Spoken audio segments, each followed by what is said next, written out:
Carrom રમવાનું, juice પીવાનું, મસ્ત મજાની life. If you want to enjoy this life doing BCom, then MS University is the perfect option for you. Friends, आज के video में आपको मैं बताऊंगा कि ये जो MS यूनिवर्सिटी का BCom का स्ट्रक्चर है उसमें क्या क्या चेंजेस आए हैं. NEP 2020 के अकॉर्डिंगली नाउ आपको क्या क्या एग्जिट पॉइंट्स दिए हैं. आप एक यूनिवर्सिटी से दूसरे यूनिवर्सिटी में भी ट्रांसफर ले सकते हैं.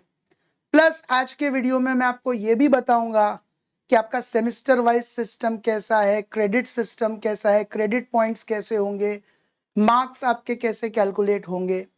तो थोड़ी बहुत माइन्यूट इंफॉर्मेशन जो जो स्टूडेंट्स फर्स्ट ईयर बीकॉम में अभी एडमिशन ले रहे हैं उन्हें एमएस यूनिवर्सिटी के पैटर्न, एग्जाम पैटर्न और सिस्टम समझना जरूरी है. तो let's begin today's video with NEP policy 2020. तो आपके स्क्रीन पे आप देखेंगे as per NEP policy 2020 number 1, BCom will be 4-year programme with various exit points. 2022 तक बीकॉम 3 years प्रोग्राम था, बीकॉम ऑनर्स 4-year प्रोग्राम था. अब एक ही प्रोग्राम बीकॉम का रहेगा, बीकॉम ऑनर्स. मतलब 4-year प्रोग्राम में आपको एंट्री लेना है. एग्जिट पॉइंट्स आपके पास 4 रहेंगे. एक exit point first year BCom के बाद, FY बीकॉम के बाद आपने एग्जिट लिया तो आपको सर्टिफिकेट कोर्स MS यूनिवर्सिटी की तरफ से या कोई भी इंडिया की कॉलेज की तरफ से मिलेगा जहां पे भी आप बीकॉम परस्यू कर रहे हैं. सेकेंड ईयर के बाद अगर आपने एग्जिट ले लिया तो आपको डिप्लोमा का सर्टिफिकेट मिलेगा, diploma in BCom. Third year के बाद एग्जिट लिया तो आपको बैचलर्स की डिग्री मिलेगी. एंड फोर्थ ईयर के बाद आपने एग्जिट लिया तो आपको bachelors degree with honours. And fourth year में आपके पास एक ऑप्शन रहेगा कि आपको रिसर्च करना है या नहीं. जिनको आगे जाके PhD परस्यू करना है वो फोर्थ ईयर बीकॉम में ऑनर्स के साथ साथ रिसर्च का ऑप्शन भी ले सकते हैं. और जिन्हें आगे जाके PhD परस्यू नहीं करना है वो fourth year BCom with honours degree pursue कर सकते हैं. अभी एग्जिट पॉइंट्स का बेनिफिट क्या है ब्रीफ में आप समझ लीजिए. मान लीजिए कि फर्स्ट ईयर बीकॉम आपने यहां से किया और फिर आप अब्रॉड जाते हैं या इंडिया की कोई भी और कॉलेज में जाते हैं तो आपको सर्टिफिकेट कोर्स मिलेगा. उसकी वजह से आपको फर्स्ट ईयर रिपीट करने की जरूरत पड़ेगी नहीं. फॉर एग्जाम्पल, आप 1st to 4th स्टैंडर्ड तक दिल्ली में पढ़े, फिर आप बड़ौदा माइग्रेट करते हैं तो आप बड़ौदा में आके सीधा कौन से स्टैंडर्ड में एडमिशन लेंगे? 5th स्टैंडर्ड में. वैसे ही आपने फर्स्ट ईयर बीकॉम यहां से कर लिया तो इंडिया की कोई भी कॉलेज या यूनिवर्सिटी में आप जाएंगे या इवन फॉरेन की कोई भी कॉलेज या यूनिवर्सिटी में आप जाएंगे तो आपको फर्स्ट ईयर रिपीट करने की जरूरत पड़ेगी नहीं. सीधा आपको वहां पे एडमिशन किस में मिल जाएगा? सेकेंड ईयर में, सेकेंड ईयर ऑफ ग्रेजुएशन, अगर आप बीकॉम का ही कोर्स परस्यू कर रहे हैं तो ये एक इसका बेनिफिट है. वैसे ही सेकेंड ईयर के बाद आपको डिप्लोमा का कोर्स का सर्टिफिकेट मिलेगा तो जो भी कॉलेज से आप आगे जाएंगे आपको सीधा थर्ड ईयर में एडमिशन मिल जाएगा. अच्छा, एक और बेनिफिट है, जो बच्चे फॉरेन जाते हैं वहां पे 4 साल का डिग्री मांगते हैं तो यहां से अगर आप बैचलर्स विद ऑनर्स करके गए तो उतना एक्सपेंस आपका अब्रॉड और फॉरेन में बच जाएगा. वहां जाके आपको फोर्थ ईयर करने की जरूरत नहीं है. सीधा एक ईयर आप मास्टर्स का वहां पे जाके करिए, 1 ही साल का एक्सपेंस एजुकेशन का, फिर आप अब्रॉड में कमाने लग सकते हैं. वहां का PR या सिटीजनशिप लेके, इमिग्रेशन वीजा लेके आप वहां पे आगे जाके इनकम भी अर्न कर सकते हैं. तो ये अभी न्यू पॉलिसी के अंदर एक बेनिफिट हो गया है कि हर साल आपको एक एग्जिट पॉइंट मिल जाएगा. ओके. अच्छा, अब बीकॉम में आपका MS यूनिवर्सिटी में आ जाएगा CBCS. तो हम समझ लेते हैं ये CBCS क्या है. CBCS stands for choice based credit system. इसमें दो इंपॉर्टेंट वर्ड्स समझने वाले, एक चॉइस और एक क्रेडिट. बेस्ड और सिस्टम तो सबको पता ही है क्या है. चॉइस क्या है और क्रेडिट क्या है. तो चॉइस जो है वो आपको सेकेंड ईयर ऑफ ग्रेजुएशन से मिलेगा, स्पेशलाइजेशन का. जब आप सेकेंड ईयर ऑफ बीकॉम में आएंगे तो आपको स्पेशलाइजेशन सिलेक्ट करना है. अगर आप फाइनेंस एंड अकाउंटिंग सिलेक्ट करते हैं तो आपकी जो बीकॉम की डिग्री मिलेगी वो मिलेगी आपको BCom with finance and accounting. अगर आप ह्यूमन रिसोर्स में स्पेशलाइजेशन सिलेक्ट करते हैं तो सेकेंड ईयर में आपको वो सिलेक्शन करना है. फिर जब आपकी बीकॉम की डिग्री आपको मिलेगी वो मिलेगी BCom with HR. So CBCS stands for choice based credit system. The choice of specialization is given in second year BCom.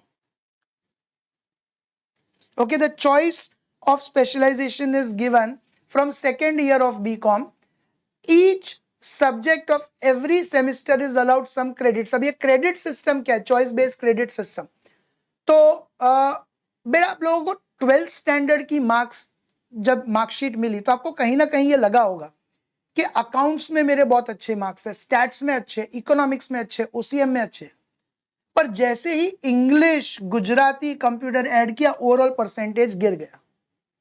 ऐसा क्यों होता है? क्योंकि 11th और 12th में 7 सब्जेक्ट्स को इक्वल इंपॉर्टेंस दी गई है। अब बीकॉम में ऐसा नहीं है। जो आपके मेन सब्जेक्ट्स रहेंगे, accounts, economics, statistics, OCM based subjects, उनका क्रेडिट या वेटेज ज्यादा होगा। और जो बाकी के सब्जेक्ट्स रहेंगे, इंग्लिश हुआ या एसेंशियल स्किल्स ऑफ बैंकिंग हुआ या इंश्योरेंस हुआ, एंसिलियरी सब्जेक्ट्स जो कोर सब्जेक्ट्स ऑफ कॉमर्स नहीं है, उनका वेटेज या क्रेडिट कम रहेगा। तो चॉइस बेस्ड क्रेडिट सिस्टम में अब हर सब्जेक्ट को क्रेडिट दे दिया गया है। Each subject of every semester is allowed or allotted some credits.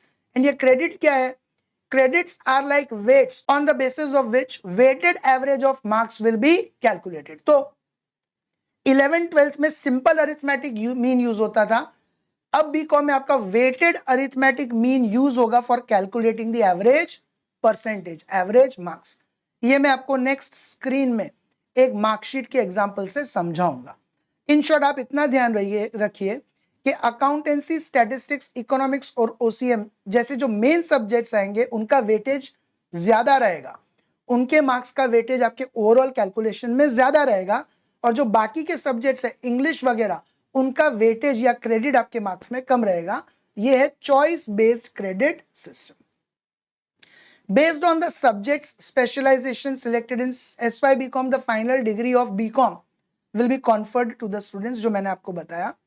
For example, if you select finance and accounting as specialized subject in SY BCom, then you will get the degree of BCom bracket में FNA finance and accounting from MS University। तो ये है हमारा CBCS choice based credit system. अब ये credit को लेके marks कैसे कैलकुलेट होते हैं वो हम समझ लेते हैं। अच्छा, मार्क्स के पहले एग्जाम पैटर्न और सिस्टम आपका बीकॉम में कैसा आएगा? Each semester will have 2 exams. 2 semester होंगे फर्स्ट ईयर बीकॉम में, सेमिस्टर 1, सेमिस्टर 2, 6 मंथ्स का कोर्स। और वो 6 मंथ्स में सेमिस्टर 1 में 2 एग्जाम आएंगे, मिड सेमिस्टर एग्जाम और फाइनल सेमिस्टर एग्जाम। अब जो आपके मेन सब्जेक्ट्स है अकाउंट, स्टैट्स, इको, ओसीएम, उनका क्रेडिट 4 मार्क का रहेगा और उनके एग्जाम्स भी 50-50 मार्क के रहेंगे। मतलब mid semester exam 50 marks, final exams 50 marks, total आपका 100 में से कैलकुलेट होगा। और जो सब्जेक्ट्स का 2 क्रेडिट है, इंग्लिश वगैरह, इंग्लिश जैसे जो सब्जेक्ट्स है, उनके एग्जाम्स आपके 25-25 मार्क्स के आएंगे। मिड सेमिस्टर भी 25 मार्क्स का, फाइनल एग्जाम भी 25 मार्क्स का, टोटल आपका जो मार्कशीट आएगा वो 50 मार्क्स में से बनेगा। So each semester will have 2 exams. Mid semester exams of subjects with 4 credits, यानी important subjects account, stats, eco, OCM, will be of 50 marks, 25 marks MCQ, 25 marks descriptive। Mid semester exam में 25 marks MCQ आएगा। और जो mid semester exams 2 credit के हैं, यानी English subject जैसे जो है, that will be of 25 marks, और वो पूरा का पूरा 25 मार्क का आपका MCQ होगा। फाइनल सेमिस्टर एग्जाम खाली डिस्क्रिप्टिव रहेगा। The subjects with 4 credits will be of 50 marks and with 2 credits will be of 25 marks but full descriptive. ये स्पेसिमेन ऑफ मार्कशीट है, एक मार्कशीट फर्स्ट ईयर बीकॉम की है, जिसको लेके मैं आपको क्रेडिट सिस्टम समझाऊंगा। तो यहां पे आप देखेंगे कि इंग्लिश सब्जेक्ट जो है उसके 2 क्रेडिट है। मैंने आपको बताया जो सब्जेक्ट इंपॉर्टेंट नहीं है उसके क्रेडिट खाली 2 रहेंगे, वेटेज कम रहेगा। अब ये जो ग्रेड पॉइंट्स है ना, ग्रेड पॉइंट्स ये आपके मार्क्स है, ये जो ग्रेड पॉइंट्स है ये आपके मार्क्स है। और ये कैलकुलेट कैसे होते हैं? आपका मिड सेमिस्टर एग्जाम होगा 25 मार्क का, फाइनल एग्जाम होगा 25 मार्क का। तो सपोज आपके मिड सेमिस्टर 25 में से आए मान लीजिए 12 मार्क, आपके फाइनल सेमिस्टर 25 में से मान लीजिए आपके आए 3 मार्क खाली, तो आपके 50 में से कितने मार्क्स आए? 12 + 3 15। अब 15 मार्क्स अगर आपके 50 में से आए हैं तो 10 में से कितने जो ग्रेड पॉइंट्स होते हैं ना, वो आपको 10 मार्क्स में कन्वर्ट कर देते हैं। आउट ऑफ 10 मार्क्स आपके कितने आए हैं? तो अगर मैं ये करूंगा 15 इंटू 10 150 डिवाइड बाई 5 तो 3 हो जाएगा, तो ये ग्रेड पॉइंट्स हो जाएंगे 3। अगर यहाँ पे आपके 20 होते हैं तो 20 इंटू 10 200 डिवाइड बाई 50 4, तो आपके ग्रेड पॉइंट्स हो जाएंगे 4। तो ये जो ग्रेड पॉइंट्स है, what is that grade points? जो भी आपके मार्क्स 25 प्लस 25 50 में से आए हैं उसको 10 में कन्वर्ट कर दिया जाता है और उसको राउंड ऑफ किया जाता है हायर नंबर पे। मतलब आपका अगर 3 to 4 के बीच में 3.1 आया तो 4 दे देंगे, 3.2 आया तो भी 4 दे देंगे, 7.3 आया तो भी 8 दे देंगे, 7.9 आया तो भी 8 दे देंगे। तो ये एक आपको बेनिफिट है कि ग्रेड पॉइंट्स जो आपके 10 में कन्वर्ट करेंगे उसको हर दफा हायर नंबर पे राउंड ऑफ किया जाएगा। ठीक है। अच्छा, अर्नड ग्रेड पॉइंट्स क्या है? ये 2 इंटू 4 8, ये जो 8 है वो कैसा आया आपका? Credits multiplied by grade points. जो भी आपके क्रेडिट है उसको ग्रेड पॉइंट से मल्टीप्लाई करेंगे तो आपके अर्नड ग्रेड पॉइंट्स आ जाएंगे। ठीक है, यानी ये सब्जेक्ट का इंपॉर्टेंस खाली 2 है, कम है, तो इसके आपके अर्नड ग्रेड पॉइंट्स भी कम रहेंगे। जो मैंने आपको बताया, अकाउंट्स का क्रेडिट आपका 4 है तो 4 इंटू 7 28, तो यहां पे आपका वेटेज ज्यादा हो गया। इकोनॉमिक्स का भी 4 है तो 4 इंटू 4 16। एसपीबी मतलब के बिजनेस ऑर्गेनाइजेशन जैसा सब्जेक्ट है, उसका 4 क्रेडिट इंटू 5 ग्रेड पॉइंट्स तो 20। अच्छा, एचडीए ये एक्स्ट्रा सब्जेक्ट है अकाउंट्स का, हिस्ट्री, तो उसका ग्रेड पॉइंट आपका खाली क्रेडिट 2 है, उसका इंपॉर्टेंस कम है, तो 2 into 4 8। Statistics is an important subject, उसके क्रेडिट 4 है तो 4 इंटू 4 16। और essential skills of banking extra subject है, उसके ग्रेड पॉइंट्स उसके क्रेडिट्स खाली 2 है तो 2 इंटू 6 12। तो आपके जो अर्नड ग्रेड पॉइंट्स है वो होंगे क्रेडिट्स इंटू ग्रेड पॉइंट्स। और जो भी मार्क्स आपके ग्रेड पॉइंट्स है वो आपके मार्क्स है जो आपके 50 या 100 में से आए होंगे। ये जो सब्जेक्ट्स है इंग्लिश और फिर जिसके 2 क्रेडिट है एचडीए और एसेंशियल स्किल्स ऑफ बैंकिंग, उसके आपके 50 मार्क्स के पेपर होंगे और जो 4 क्रेडिट है उनके आपके 100 मार्क्स के पेपर होंगे, 50 प्लस 50। तो जो भी 50 में से आए या 100 में से मार्क्स आए उसको 10 में कन्वर्ट कर दिया जाएगा। That is your grade points. Now overall आपका रिजल्ट कैसे आता है? टोटल क्रेडिट 22 है, ये आप 2 plus 4 plus 4 plus 4 plus 2 plus 4 plus 2 करेंगे तो 22 आएगा। अर्नड ग्रेड पॉइंट्स 108 है, ये वाले, ये 8 plus 28 plus 16 plus 20 plus 8 plus 16 plus 12 करेंगे तो 108 आएगा। और ये जो आपका एसजीपीए है that is semester grade point average. Okay, SGPA का फुल फॉर्म है सेमेस्टर ग्रेड पॉइंट एवरेज, मतलब ये सेमेस्टर का रिजल्ट। तो वो आपका सेमेस्टर का रिजल्ट कैसे आया? 108 डिवाइड बाई 22। 108 को अगर मैं 22 से डिवाइड करूंगा तो 4.91 आंसर आएगा। 4.91 मतलब आपका सेमेस्टर में 49.1% आया। ये पर्टिकुलर सेमेस्टर में आपका 49.1% आया। तो ये आपका ये सेमेस्टर का परफॉर्मेंस है। इस तरीके से चॉइस बेस्ड क्रेडिट सिस्टम आया है कि इंपॉर्टेंट सब्जेक्ट्स को 4 क्रेडिट दिया गया है, नॉन इंपॉर्टेंट सब्जेक्ट्स को 2 क्रेडिट दिया गया है। और ये जो 4.91 है वो वेटेड एवरेज है। जैसे आप 11th में वेटेड मीन कैसे फाइंड करते थे? Sigma W x upon sigma W. तो जो सब्जेक्ट्स का क्रेडिट या वेट ज्यादा है उसका इंपॉर्टेंस आपके ओवरऑल रिजल्ट में बढ़ जाएगा। ये आपको एक बेनिफिट रहेगा। ओके, एटीकेटी, अब ये एक बहुत ही इंटरेस्टिंग सिस्टम है एमएस यूनिवर्सिटी सारे कॉलेजेस में। एटीकेटी मतलब आऊ तो केवू तपास्यू नहीं, आऊ तो केवू थयू, आऊ तो केवू तपास्यू नहीं। ATKT stands for allowed to keep term.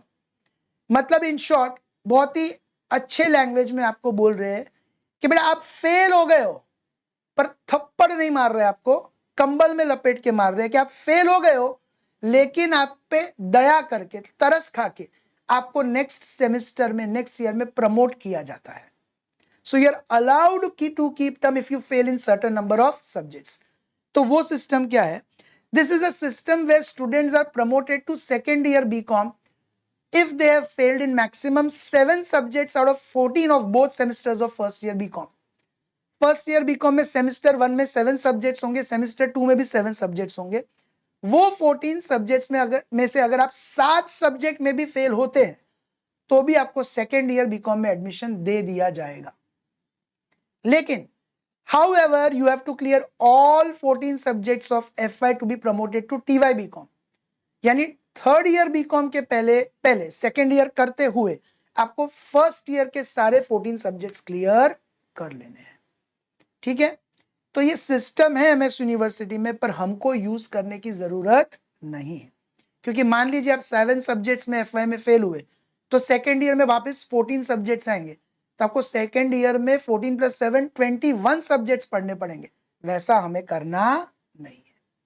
पर ये तो एक सिस्टम है जिसकी आपको मैं नॉलेज दे रहा हूं. तो ये अपना new NEP policy 2020 CBCS choice based credit system, आपके मार्क्स कैसे कैलकुलेट होंगे, कौन से सब्जेक्ट्स का क्या वेटेज है, इंपॉर्टेंट सब्जेक्ट्स का वेटेज ज्यादा रहेगा 4 क्रेडिट रहेगा, नॉन इंपॉर्टेंट सब्जेक्ट्स का वेटेज कम रहेगा 2 क्रेडिट रहेगा, उसके हिसाब से वेटेड एवरेज होके आपके ओवरऑल मार्कशीट बनेगी. सो कोई भी डाउट या कंफ्यूजन, कहीं पे भी क्वेरी आता है तो you can reach out to me. मेरा कॉन्टैक्ट नंबर नीचे दिया गया है, वहां पे आप मुझे कॉन्टैक्ट कर सकते हैं.